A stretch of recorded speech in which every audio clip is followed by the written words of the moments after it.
العالمین۔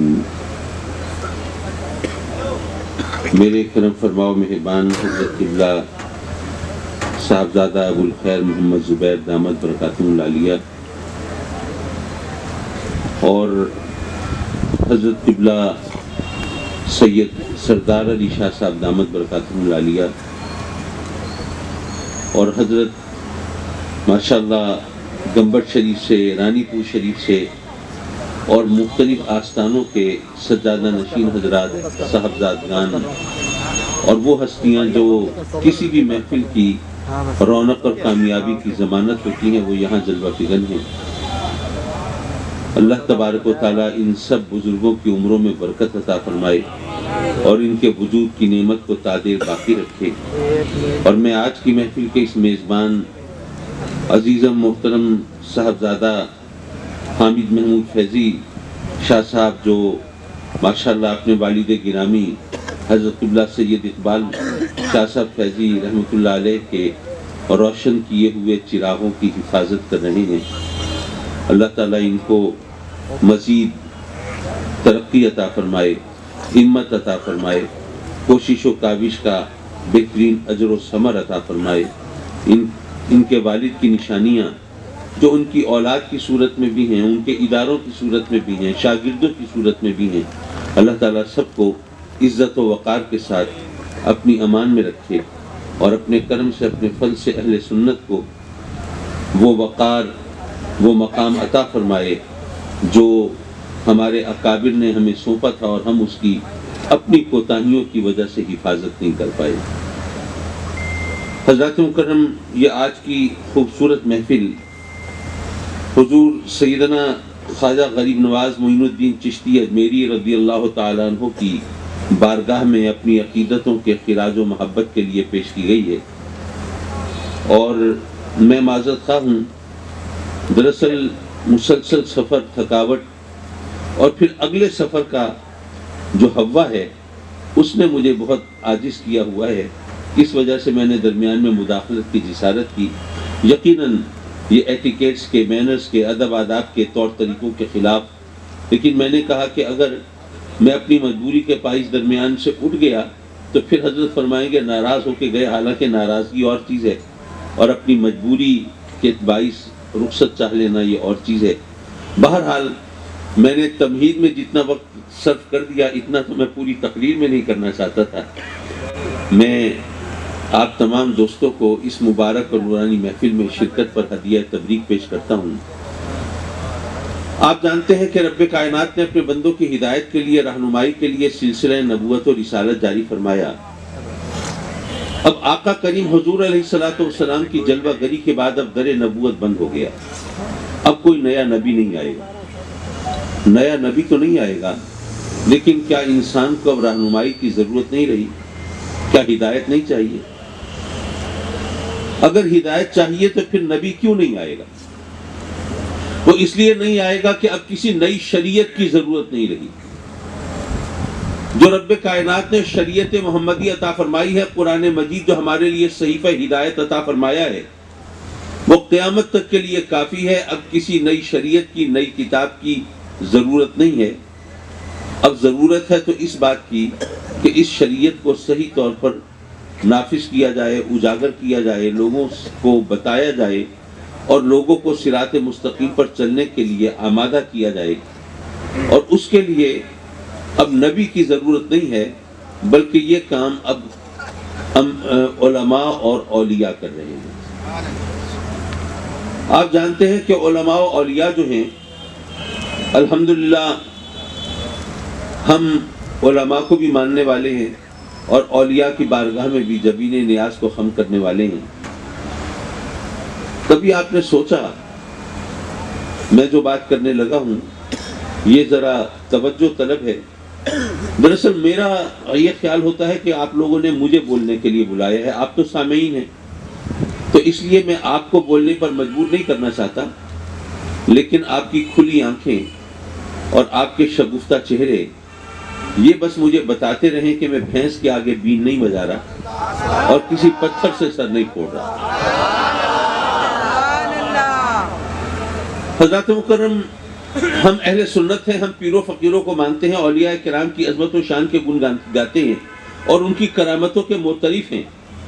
ہم کرامتوں کا انکار نہیں کرتے، لیکن میرا ایک سوال ہے، اور اللہ کے فضل و کرم سے ایک مادر علمی میں بیٹھے ہیں اور علماء کرام کا جم غفیر ہے اور تحقیق و جستجو کے حوالے سے نامور ہستیاں یہاں موجود ہیں۔ بے شک ہم اولیاء کی کرامات کو مانتے ہیں، لیکن یہ بتائیے کہ صحابی کا مرتبہ زیادہ ہے یا اولیاء کا زیادہ ہے؟ صحابہ کا زیادہ ہے، اس میں ظاہر ہے۔ اہل سنت میں تو کم از کم کوئی اختلاف نہیں ہے۔ یہ اور بات ہے کہ آج کل اہل سنت میں بھی تسلیم شدہ مسائل کو اختلافی بنایا جا رہا ہے، اور ہمیں اپنی انا پر اڑنے کی بجائے حق کے سامنے سر جھکانے کی توفیق دے۔ حضرات مکرم، جو صحابہ کا مرتبہ ہے، ظاہر ہے کہ اس کا کوئی میں عرض کر رہا تھا، صحابی کا مرتبہ ظاہر ہے بہت بلند ہے، اور ہم کرامتوں کو ماننے والے۔ اب یہ علماء کرام سے درخواست ہے کہ حضرت ذرا کتابیں کھنگالیں، احادیث کو سامنے رکھیں اور وہ تمام روایات کو پیش نظر رکھیں، اور ذرا مجھے صحابہ کرام کی کرامتوں کی ذرا فہرست عطا فرمائیں۔ یہاں حضور غوث پاک کا ذکر ہو تو سوائے کرامتوں کے ہمارے پاس بولنے کو کچھ نہیں ہوتا، اور صحابہ کرام کی بات ہو، میرے حاشیہ خیال میں یا تو دریائے نیل کے نام مکتوب کا خیال آتا ہے، یا ساریۃ الجبل کی روایت سامنے آتی ہے۔ باقی میرے یادداشت میں نہیں آ رہی، اور روایتیں بھی ہوں گی، میں انکار نہیں کرتا، لیکن وہ بہت کم ہوں گی۔ یہاں تو ایک ولی کے حالات زندگی آپ اٹھائیں تو لگتا ہے کہ شب و روز کرامتیں دکھانے میں مصروف رہتے تھے، لیکن صحابہ کرام کی آپ زندگیاں اٹھائیں، وہاں پر کرامتوں کا وہ ظہور نہیں ملتا۔ کیوں؟ بلکہ یہاں پہ ایک اور خطرناک سی بات کر رہا ہوں، اللہ تعالیٰ مجھے معاف کرے، اور اگر سمجھا نہ سکوں تو پھر تو ضرور معاف فرمائے۔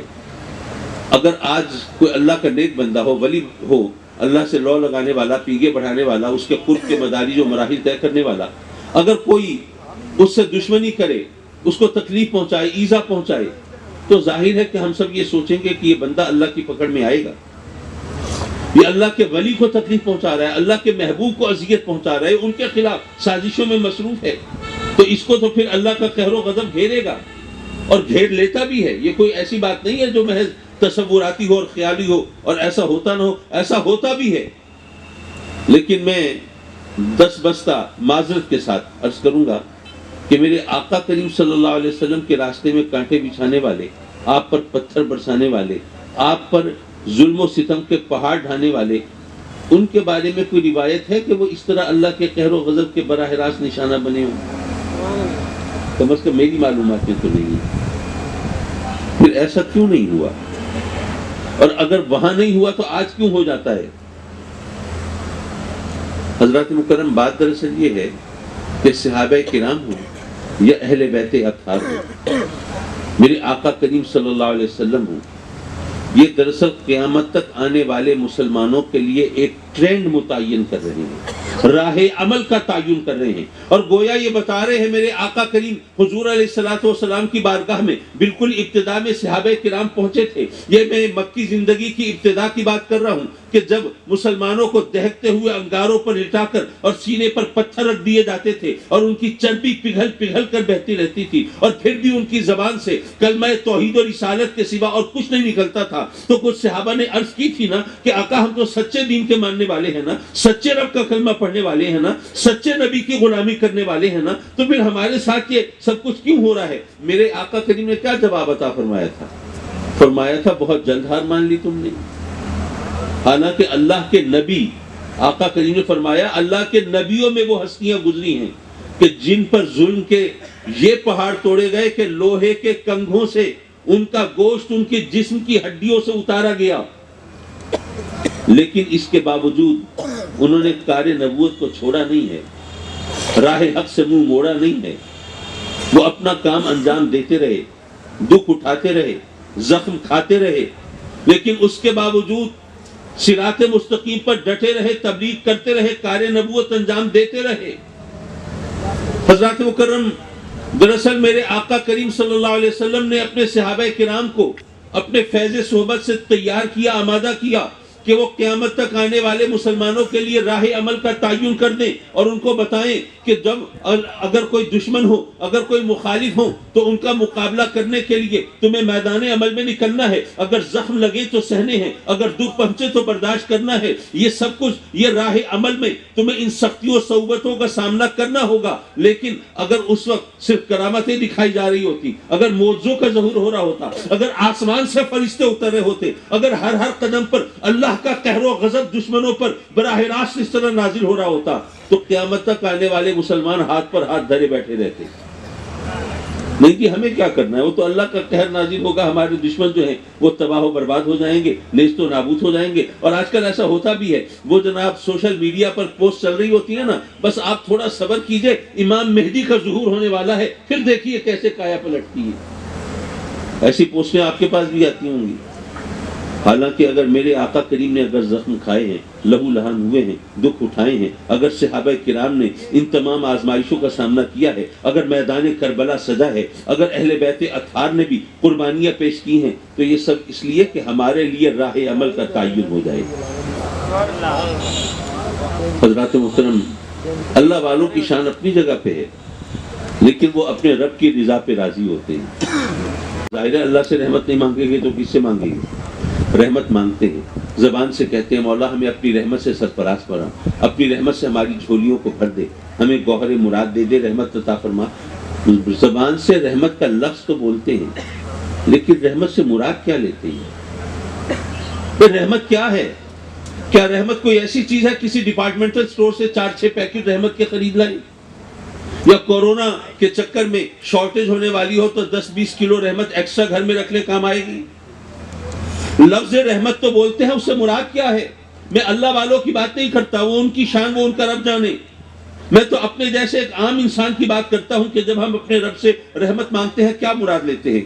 مال، دولت، زمین، جائیداد، گھر والی، اولاد، صحت، عافیت، نام و نمود، شہرت، عہدہ، منصب، طاقت، اقتدار، اختیار، یہی کچھ مانگ رہے ہوتے ہیں۔ اور مزے کی بات یہ ہے کہ جو کچھ مانگ رہے ہیں ان سب کا تعلق اس دنیا سے ہے، آخرت سے نہیں ہے۔ یعنی ہم نے اللہ کی رحمت کو گویا اس دنیا تک محدود کر دیا ہے۔ اور اس دنیا تک محدود کرنے کا مطلب کیا ہے؟ اس دنیا میں کتنا رہنا ہے ہمیں؟ حضرت نوح علیہ السلام کا زمانہ بھی ہو تب بھی 900 سال، 1000 سال سے آگے تو نہیں جاتے۔ لیکن جہاں ہمیں ہمیشہ رہنا ہے، اگر ہمیشگی کا مفہوم ذہن میں ہو تو وہاں پہ 1,00,000 سال تو کوئی اوقات ہی نہیں، کروڑ اور اربوں برس کی بھی کوئی حیثیت نہیں، ہمیشگی کے مقابلے میں کیا ہے؟ تو جہاں پہ ہمیں چند برس رہنے ہیں وہاں کے لیے تو کولو کا بیل بنے ہوئے، اور جہاں ہمیشہ رہنا ہے وہاں کے لیے کوئی مانگا ہی نہیں ہے۔ لیکن جو اللہ والے ہوتے ہیں ان کی سوچ کے زاویے کیا ہوتے ہیں؟ مجھے ایک واقعہ یاد آیا، سناتا چلوں آپ کو۔ بنو امیہ کے ابتدائی حکمرانوں کا دور ہے، عبد المالک بن مروان وہ اس وقت مسلمانوں کا حکمران ہے۔ خانہ کعبہ کا طواف کر رہا ہے، طواف کرنے کے دوران اس کی نظر پڑتی ہے ایک نوجوان پہ، حالت تو خستہ ہے، لباس تو بوسیدہ ہے، لیکن اس کی پیشانی روشن ہے اور چہرے پر وقار و دبدبہ ہے، دیکھنے سے لگتا ہے کسی اعلیٰ خاندان کا فرد ہے۔ اپنے خدام سے کہتا ہے جاؤ ذرا پتہ کر کے آؤ یہ نوجوان کون ہے۔ وہ جاتے ہیں، معلوم کر کے آتے ہیں اور بتاتے ہیں کہ جو نوجوان ہے یہ سیدنا عبداللہ بن عمر رضی اللہ تعالیٰ عنہ کا بیٹا ہے، یعنی سیدنا عمر فاروق کا پوتا ہے۔ وہ ذرا فیسینیٹ ہوتا ہے اور زیادہ اس کے دل میں اشتیاق ہوتا ہے اور ذرا قریب ہوتا ہے، طواف کرتے ہوئے، اور جا کے کہتا ہے کہ ہاں مجھے پتہ چلا کہ آپ عمر فاروق کے پوتے ہیں، تو میرا جی چاہا کہ میں آپ سے ملوں اور آپ سے کہوں کہ اگر آپ کی کوئی ضرورت ہو، کوئی خواہش ہو تو مجھے بتائیے، میں بھی آپ کی کچھ مدد کروں، کسی کام آ سکوں، میرے لیے عزت۔ وہ نوجوان کھڑا ہوتا ہے، عبد المالک بن مروان کو آنکھ بھر کے دیکھتا ہے اور کہتا ہے کہ دیکھیے ہم خانہ کعبہ میں کھڑے ہیں اور اللہ کے گھر میں کھڑے ہو کر کسی اور سے سوال کرنا مجھے اچھا نہیں لگتا۔ ظاہر ہے اس بات کا کوئی اور جواب ہی نہیں ہو سکتا۔ وہ جلدی جلدی طواف کر کے عبد المالک باہر نکلتا ہے، اپنے خدام سے کہتا ہے کہ جب یہ نوجوان باہر نکلے تب اسے میرے پاس لے آنا۔ انہوں نے ایسے ہی کیا۔ اب جو آئے تو عبد المالک نے پوچھا دیکھیے اب تو ہم خانہ کعبہ میں نہیں ہیں، اب مجھے پتہ چلا آپ سیدنا عمر فاروق کے پوتے ہیں، تو میرا جی چاہا میں آپ سے کہوں، آپ کی کوئی ضرورت ہو، کوئی خواہش ہو، کوئی امنگ ہو، کوئی تمنا ہو، کوئی آرزو ہو، کوئی حسرت ہو، میں پوری کر سکوں، میرے لیے اعزاز ہوگا، بڑی خوشی کی بات ہوگی۔ وہ نوجوان کہتا ہے کہ یا امیر المومنین، یہ فرمائیے کہ کیا آپ مجھے دنیا کی چیزیں دے سکتے ہیں یا آخرت میں بھی کچھ حصہ ڈال سکتے ہیں؟ اس نے کہا بھئی مجھے بادشاہت تو دنیا کی ملی ہے، مجھ سے اگر آپ نے کوئی درہم و دینار لینے ہو، مال و منال لینا ہو، کوئی زمین جائیداد لینی ہو، جاگیر لینی ہو، یا کوئی عہدہ منصب چاہیے ہو، کسی صوبے کا گورنر لگنا ہو، کسی شہر کا کوتوال یا قاضی مقرر ہونا ہو، یہ خدمت تو میں کر سکتا ہوں، آخرت میں تو کچھ نہیں ڈال سکتا۔ اس نوجوان نے جو جواب دیا وہ شاید ہم سب کی توقعات سے ہٹ کر ہے۔ وہ کہتا ہے کہ اے امیر المومنین، دنیا تو میں نے اپنے رب سے کبھی نہیں مانگی، آپ سے کیا مانگوں گا؟ معاف کیجئے، میرے کہنے کا مطلب یہ نہیں ہے کہ ہمیں اپنے رب سے دنیا نہیں مانگنی چاہیے۔ وہ ہستیاں جو اتنی بے نیاز تھی وہ تو نگاہوں سے اوجھل ہو گئی۔ ہم تو اپنے گریبان میں جھانک کے دیکھیں، ہمیں اپنی بات کرنی چاہیے، بلکہ رب کائنات بھی جانتا ہے کہ میرے بندے، انہیں دنیا بھی چاہیے، اور اس کے بغیر وہ یہاں پر زندگی کیسے گزاریں گے اور ان کے لیے راہ عمل کیسے کھلے گی۔ تو رب کائنات نے ہمیں دنیا مانگنے کا سلیقہ خود سکھایا ہے۔ اس نے نہیں فرمایا کہ مجھ سے صرف آخرت مانگو، نہیں فرمایا کہ صرف جنت مانگو، نہیں فرمایا کہ صرف ثواب مانگو، اس نے فرمایا مجھ سے دنیا بھی مانگو۔ لیکن تمہیں کیا خبر تمہارے لیے کون سی چیز بہتر ہے، کون سی بدتر ہے، کون سی مفید ہے، کون سی مضر ہے؟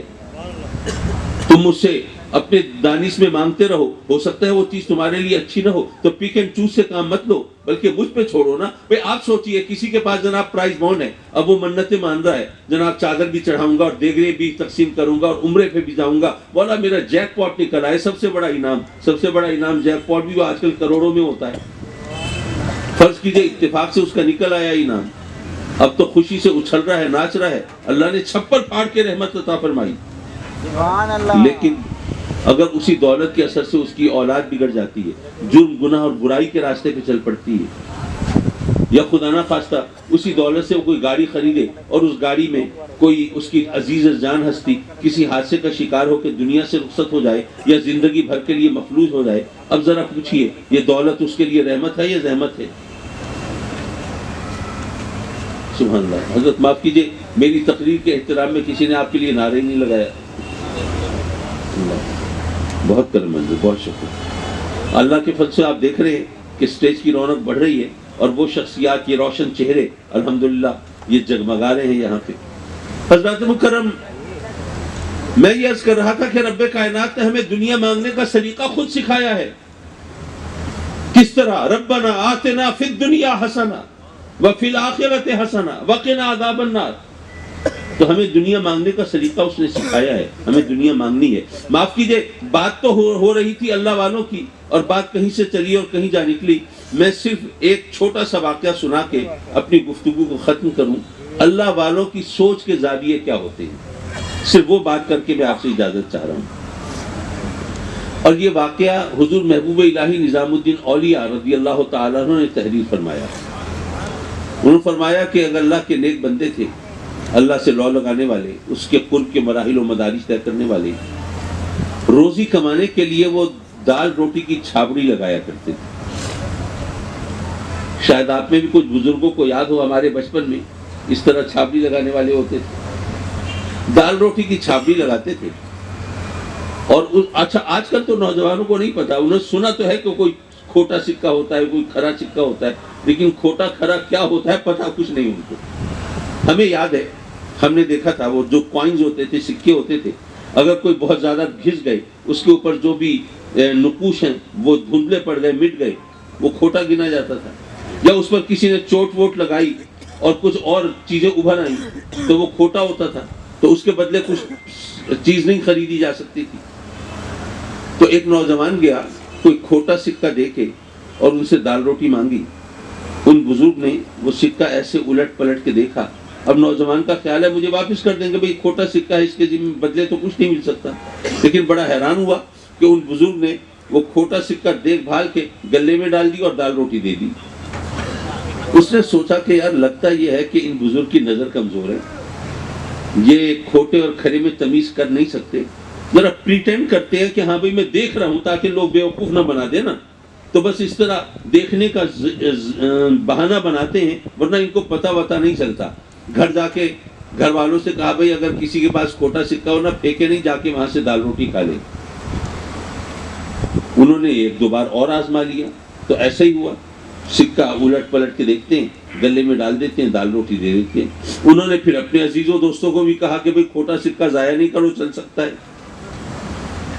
حضور محبوب الہی فرماتے ہیں کہ جب ان بزرگ کا آخری وقت آیا تو رب کی بارگاہ میں عرض کر رہے ہیں کہ مولا تو جانتا ہے کہ تیرے کچھ بندے میرے پاس آتے تھے کھوٹے سکے لے کے، اور میں یہ سوچ کے کہ میں نے اگر ان کو لوٹا دیا تو وہ شرمندہ ہوں گے، لوگوں کے سامنے نادم ہوں گے، لوگ ان کو تانے دیں گے کہ دیکھو ایک بوڑھے آدمی کو کھوٹا سکہ دے کے چلانا چاہتے ہیں، کتنے عجیب لوگ ہیں۔ تو مولا میں ان کو اس ندامت سے بچانے کے لیے کھوٹے سکے قبول کر لیتا تھا اور سودا دے دیتا تھا۔ مولا میں تو تیرا عاجز گناہگار بندہ ہوں، میری تو کوئی اوقات نہیں ہے، لیکن تو تو رحمان و رحیم ہے نا۔ اب جب میں اس دنیا سے رخصت ہو رہا ہوں تو میری جھولی میں بھی کھوٹے سکے ہی ہیں نا، یہ روزے نمازیں ان کی کیا اوقات ہے مولا، ایک کھوٹے سکے ہیں۔ تو تیری رحمت سے میں امید رکھتا ہوں کہ تو بھی اپنے کرم سے میرے کھوٹے سکے قبول فرما لے گا۔ سبحان اللہ، نعرہ تکبیر، نعرہ رسالت، نعرہ تحقیق، نعرہ حیدری۔ تو جو اللہ والے ہوتے ہیں ان کو اپنے زہد و تقویٰ پہ ناز نہیں ہوتا، اپنی عبادت پہ غرور نہیں ہوتا، بلکہ وہ ہمہ وقت اپنے رب کی خوشنودی کے طلبگار ہوتے ہیں۔ اچھا ایک بات آئی ذہن میں، صرف وہ 1 منٹ کی ہے، وہ کہہ کے میں اجازت چاہ رہا ہوں۔ ایک دن میں نے ابا جی قبلہ سے سوال کیا، میں نے کہا حضرت ہم نے دیکھا ہے آپ بھی بزرگ ہیں اور بھی بزرگوں کو دیکھا ہے، جب ان سے کہا جائے جی آپ بزرگ، آپ نیک، آپ پارسا، آپ متقی، آپ پرہیزگار، آپ کہتے ہیں نہیں بھی ہم تو بڑے گناہگار ہیں، ہم تو کسی قابل نہیں ہیں۔ تو ابا جی مجھے یہ فرمائیے کہ انکسار اور جھوٹ میں کیا فرق ہے؟ سوال تو بنتا ہے نا کہ انکسار اور چیز ہے، بھئی آپ کہیں انکسار برت رہے ہیں، لیکن اب پتہ ہو کہ نہیں ہم تو نیک ہیں، ہم تو پارسا ہیں، ہم تو متقی ہیں، ہم تو رب سے لو لگانے والے ہیں، ہم تو نیکی کے راستے میں چلنے والے ہیں، ہم گناہ سے بچنے والے ہیں، اور زبان سے کہہ رہے ہیں نہیں جی ہم تو بہت گناہگار خطا کار۔ ابا جی قبلہ مسکرائے، فرمایا کہ بیٹے بات یہ ہے کہ نیکی اور بدی یہ امور اعتباری ہے، کون کتنا نیک ہے کون کتنا بد ہے یہ پتہ اس وقت چلتا ہے جب تقابل کس سے ہو رہا ہے یہ معلوم ہو۔ تو جب اللہ والے جو ہیں، اپنی بات نہیں کی، ان کا اللہ والے جب کہتے ہیں نا کہ ہم تو بہت گناہگار، ہم کسی قابل نہیں، تو وہ جن ہستیوں سے تقابل کر رہے ہوتے ہیں تو وہ جھوٹ نہیں بول رہے ہوتے۔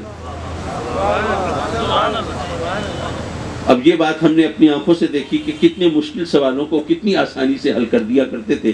بہرحال اللہ والوں کا یہی کام ہوتا ہے، الجھنیں سلجھا دیتے ہیں، بگڑے کام بنا دیتے ہیں اور رب سے لو لگا لیتے ہیں۔